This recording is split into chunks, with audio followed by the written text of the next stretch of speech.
भागवतर षष्ठ स्कंदे ठीक से कथार पुनरावृत्ति। अरे कान्यकुब्जरे जात होइथिल तुम्हें ब्राह्मण, तुम्हें गोटे ब्राह्मण, तुम्हें ब्राह्मण जाइथिल तुम संसार तुम निज स्त्री निज पिला छुआ को छाड़ी तुम्हें से दिन विपथगामी हेल। कान्यकुब्जरे तुम घर पितृश्राद्ध पाई तुम्हें जाइथिल समिध संग्रह करबा पाई। बाटरे गोटे बारांगना गोटे बेसिया सहित देखा हेगला सुंदरी सहित। आपण जानी भागवतर सप्तम स्कंदे कथा आसती वृत्रासुर प्रसंग षष्ठ स्कंदे वृत्रासुर प्रसंग माँ माने जिते बड़ दाम्भिक पुरुष हूँ से उद्घोष करती कहीं माँ मान भितर गोटे मोहिनी माया भगवान देइछंती। तू जिते बड़ टाणुआ पुरुष होता तते मु उद्घोष करी कहीं केवल माया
मोहिनी शक्ति भगवान देले केवल माया जुगती निर्माण कला प्रजापति से माया नारी बेश होई पुरुष प्राण विनाश होई एमिति केउ जन अछि नारीर मायारू करिछि नारी को न जितिले आन विनाश प्रभु भगवान।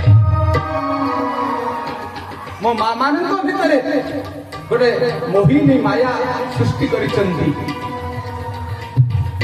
माँ मानक सहित संपर्क रक्षा पुरुष माने विकल होती। तुम्हें गोटे सुवेदी ब्राह्मण, तुम्हें गोटे सुज्ञानी ब्राह्मण, तुम पितृश्राद्ध करने तुम्हें जाइल जंगल को काठ आने बाटर भेट होगला गोटे बारांगना सहित तार भ्रुकुटे तार कहानी तार मोहिनी शक्ति तार जादुमयी भ्रुकुटे मात्र तुम्हें विवश हो, तुम्हें प्रलुब्ध हो, तुम्हें विमुक्त हो, तुम्हें भूलीगल तुम स्त्री अच्छी तुम पिला अच्छी तुम्हें भूलीगल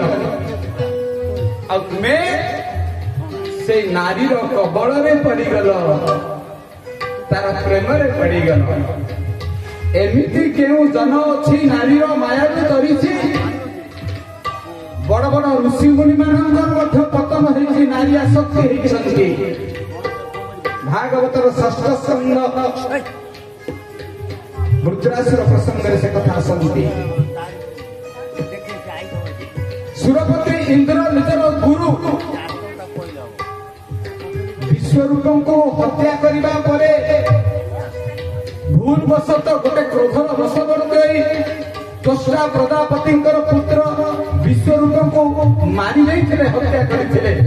राजा इंद्र। दीटा पापर अधिकारी हेले गोटे पाप होला ब्रह्म हत्या, तुम्हें ब्राह्मण को मारिल। आउ गोटे पाप होला गुरु हत्या, तुम्हें तांको गुरु पदरे अभिषिक्त करिथिल बृहस्पति को परिवर्ते देवता मान को गुरु करिथिल। थरे बृहस्पति को सभारे अपमान करिथिल, बृहस्पति तुमको त्याग करिथिले। जे गुरु को विरोधी हुए से सबुठी पराजित हो,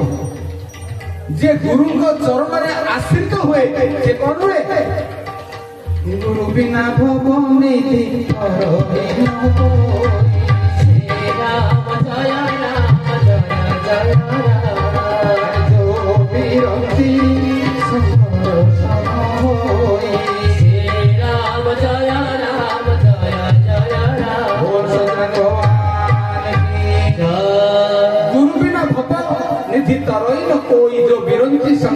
मोहन गुरु को आश्रित जी जीवन में से सिद्धि लाभ कर असुर माने गुरु शुक्राचार्य को केबे हतादर कर बारंबार से आशीर्वाद स्वर्गर अधिपति होती बारंबार देवता मान हारिबा पड़ी असुर मान आगे कारण गुरु को अपमानना इंद्र कर बृहस्पति द्वितीय गुरु होती दशटा प्रजापति पुत्र विश्वरूप विश्वरूप को सेमती टिके टिके भूल टिके टिके रागर बस कर मारी मुंड को हाणी यज्ञ करुला बेले दीटा पातक भागी हेले इंद्र तांकर ब्रह्महत्या पातक को ब्रह्मा बांटिले चारि भाग गोटे भाग देले मां मानु जड़े पाप कला आउ जड़े आदि पर्यंत दंड पाउछि मां माने इंद्रकर ब्रह्महत्या पातक चारि भाग रे बंटा हला भागवत रे गोटे भाग मां मानु ताको भितरे गोटे पाप रखि दिया गला ब्रह्महत्या पातक सेई पाप जोगु मां माने अधिक कामी हेई जाय पुरुष मानक अपेक्षा मां जातीय अधिक कामी कारण इंद्रंकर गोटे भाग ब्रह्महत्या पातक देह रहा मां माने आपत्ति कले जड़े पाप कर मुंडेलु वेदवती ब्रह्मा कहले प्रत्येक मासरे मो मां माने इंद्रंकर पापर गोटे भाग 4 दिन पर्यंत मासिक ऋतु धर्म पालन करेंगे रजस्वला हेबे इंद्रंकर ब्रह्महत्यार गोटे भाग पातक रज आकार निर्गत हो प्रतिमास असुचि रही आ गोटे भाग गछ को दिगला गछ कहला मु कहीं मुंडेबी अरे गछ तू हूँ वैष्णव वैष्णव किए जी अन्यर दुख को सही पारे नहीं अन्यर दुख पाई निजे कष्ट पाए जो दिन ब्रह्महत्या गोटे भाग पातक गछ माने मुंडेले से दिन गछ मानकर हाणीदेले गछ को किछि दिन पर देखिए हणा जाइथा जगार अठा बही अठा सेटा इंद्रंकर ब्रह्महत्या पातक अठा आकार बाहरी आ गछ नुआ डाल नुआ पत्र दे कळी उठे हणा जगार पल्लवित होई इंद्रंकर ब्रह्महत्यार तृतीय भाग दिगला पानी को से पर्यंत पानी थिला निर्मल किंतु इंद्रंकर ब्रह्महत्या पातक जो दिन पानी गोटे भाग मुंडेला से दिन पानी रे सब मिसिबा आरंभ कला पानी रे किछि मिसु नथिला पानी कहला वरुण कहले मु कहीं मुंडेली ना सुनो वरुण इंद्रंकर ब्रह्महत्यार तृतीय भाग तुम भीतर बाहर जतल तुमे खूब जोर रे को जगह प्रवाहित हबो फेण आकार इंद्रंकर ब्रह्महत्या पातक पानी फुटुका आकार फेण आकार बाहर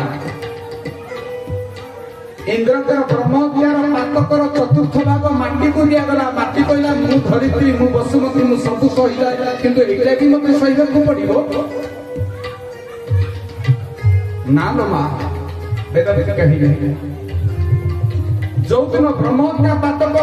ए माटी मुंडेला सेई दिन उसर मूर्ति का हेगला स्थाने स्थाने उसर उसर शब्द तो लवणाक्त बा लुणिया लुणिया माटी रे लवणाक्त माटी रे जागजोग्य करा जाय नै कारण लवणाक्त माटी को पवित्र माटी को हजाए नाही लवणाक्त माटी रे यज्ञ करे करे किसी माटी को पका जाय भलो माटी वेदी करा जाय एवं इंद्रंकर ब्रह्महत्या पातकर फलस्वरूप केमिति बाहरिबो ना स्थाने स्थाने माटी खालो हो जाए खालो होइतिबा माटी को कहीं बुझंती आपा के पवन पानी रे से कोन हुए आपा के खालो बंद हो जाए जो दिन ठारू इंद्रंकर ब्रह्महत्यार गोटे भाग मां माने मुंडेले सेई दिन ठारू मां माने अधिक कामी हे गले जो पे भागवत कहिले स्वभावे नारी होती कामी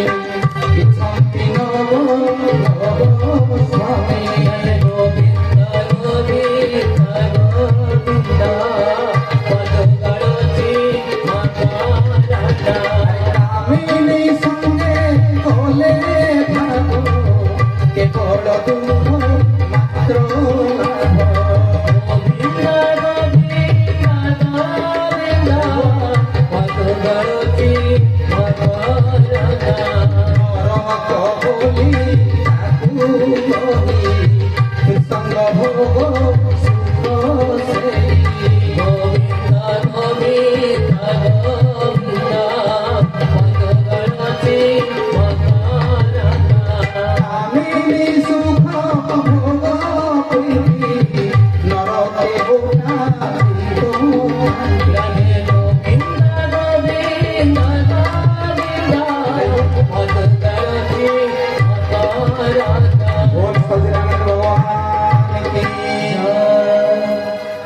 स्वभावे नारी अतिकामी इच्छन्ति नव नव स्वामी मो माँ मानकर निरीहपणर सुजोग दि गोटे भाग दि ब्रह्महत्या बापा मान अपेक्षा से अत्यंत कामी ब्रह्महत्या प्रभाव किंतु से निष्पाप से निरीह से निर्दोष कामिनी संगे कले भाव केवल दुख मात्र लाभ तांको ना कामिनी कहीं ना अत्यंत इंद्रंगर प्रभाव जो कामना सिद्ध हो ना कामिनी पुणी वेदर लिखागला से कामिनी जो जगह नथिले से जगह अपवित्र जत्र नाचस्तु पूज्यन्ते रण्यन्ते तत्र देवता माँ मैंने जो माँ मान हतादर कराए अनादर कराए से देवता मैंने कान्यकुचर से ब्राह्मण ना हूँ अजामिल गोटे कामिनी प्रेम पड़गले निज स्त्री को निज आत्मीय स्वजन बंधु परिजन को छाड़ी गोटे कामिनी प्रेम पड़गले जो दिन से जाते पितृश्राद्ध पालन करने निकटवर्ती जंगल को समिध संग्रह करने एवं 10टी पुत्र है आमे समस्ते जन जन अजामिल अजामिल शब्द अर्थ कौन माया से फैसा हुआ जीव को अजामिल बोलना चाहिए मायायुक्त जीव को संस्कृत भागवत शीघ्र समय टीका कला बेले अजामिल शब्द गोटे व्युत्पत्ति प्रकाश अजामिल किए ना मायायुक्त जीव हूँ अजामिल कहीं अजा शब्द किए कही नहीं कहनी काली कौ 4टा पादर धूली 5 पादर धूली अजा शब्द छेली संस्कृत अजा ओडिया छेली ए जगत सबुठारु बेसी कामना युक्त जीव किए छेली आपण छेली को जेते खाइया को देले भी दिन सारा चरी चरिका आसिक पेट दी पेट को बाहर भी आउ कौन देवे से निश्चित खाई संसार में सबुठारु कामयुक्त जीव हूँ छेली से छेली मुंड को कटा जाए दक्ष प्रजापति पार्वती सती पिता मुंडे लगाई था कारण छाग मुंडर अधिकारी से गोटे कामयुक्त जीव थे तेणु संसार में जिते कामयुक्त जीव अच्छा तन्मध्य छेली हूँ सबुठ ऊपर तो छेली को संस्कृत में कहते अजा मील माने मील शब्दर अर्थ हूँ समावेश जो कामनार समावेश अच्छी कहती अजामिल आम समस्ते कहीं अजामिल कारण आम समस्त भितर कामना बासना भर्ती होती अजामिल ताकू कहती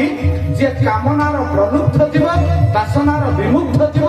कामनाकृष्ट जीव को अजामिल कहुए आम समस्त 10टा छुआ ए जगत जड़े लोक कहीं कहे मोर 10टा पिला ना आम समस्त 10टा पिला से 10टा पिला किए 5 कर्मेन्द्रिय 5 ज्ञानेन्द्रिय कली जुगे जो मैंने बहु कुटुंबी पिला द्वारा से उठ बस बोलती 10टा छुआ किए कह मत पेंट दे किए मत फ्रक दे किए मत परीक्षा फीस दे किए मत साइकेल दे किए मत मोबाइल दे से मनुसंहिता कहगला गोटे पुत्र जन्म कर ना धर्म गोटे पत्नी को ग्रहण कर ना हूँ धर्म पत्नी एक अधिक पत्नी है काम पत्नी एक अधिक पुत्र कहते काम मु कहूनी मनुसंहिता कहे तो आम समस्त 10 पुत्र पिला द्वारा बापा माँ उठ बस हुए 10 इंद्रिय द्वारा आम उठ बस हुए ये 10 पुत्र अर्थ होती 10 इंद्रिय 5 कर्मेन्द्रिय 5 ज्ञानेन्द्रिय किंतु अजामिलर सौभाग्य ता दुआर को जो ब्राह्मण मैंने आसी चतुर्मासिया व्रत पालन करने बेले वर्षा दिन ब्राह्मण मैंने जापारे पिंडा आश्रय ने अजामिल से द्वितीय पत्नी हांडी चाउल शिवका देते से छंचा देते छंचा खाइले ब्राह्मण ने विचार कले अजामिल महापापी कारण पुराना स्त्री को छाड़ी पिला पिली को छाड़ी आउ गोटे स्त्री प्रेम पड़ी ये बहु कुटुंबी 10टा छुआ को पोषिया डकायती चोरी असदाचार दुर्नीति दुराचार शोषण सब करने पड़े से कौन कले सी आम कथा शुणबनी अजामिलर द्वितीय पत्नी को देखिले से सगर्भा तो छुआ कई ना मोर 9टी पिला एबे 10म गर्भ शुण ए 10म गर्भर जो जन्म जो पिला ता ना रखिबु नारायण ठीक अच्छे लंका हरि शब्द अरे नारायण शब्द अर्थ ना अजामिल जानी ना ता पत्नी जानी तो 10 इंद्रिय रूपक पिला द्वारा प्रतिपालित उठ बस होता जीवन ना हूँ अजामिल आम अजामिल आम कौ दिन अजामिल हबानी जो दिन आम 10 इंद्रिय द्वारा उठ बस हबानी कौन हवा ना 10 इंद्रिय आम द्वारा उठ बस हे मनीष द्वारा 10टा इंद्रिय केते उठ बस हे जेते से इंद्रिय जयी हो इंद्रिय विजयी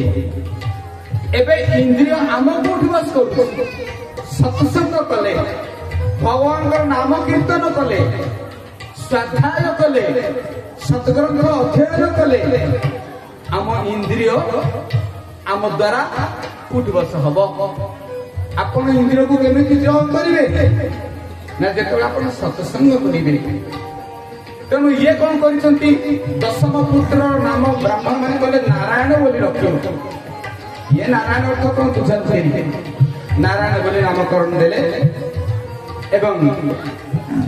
सान पुओटा को सब अजामिल स्नेह कर जाऊन असुन नारायण नारायण नारायण नारायण आपण जानते ना ए नारायण शब्दटा विष्णु सहस्रनाम सबुठारु श्रेष्ठ नाम गोविंद और नारायण ए नारायण शब्द को कौ मैंने उच्चारण करेंगे ना समस्ते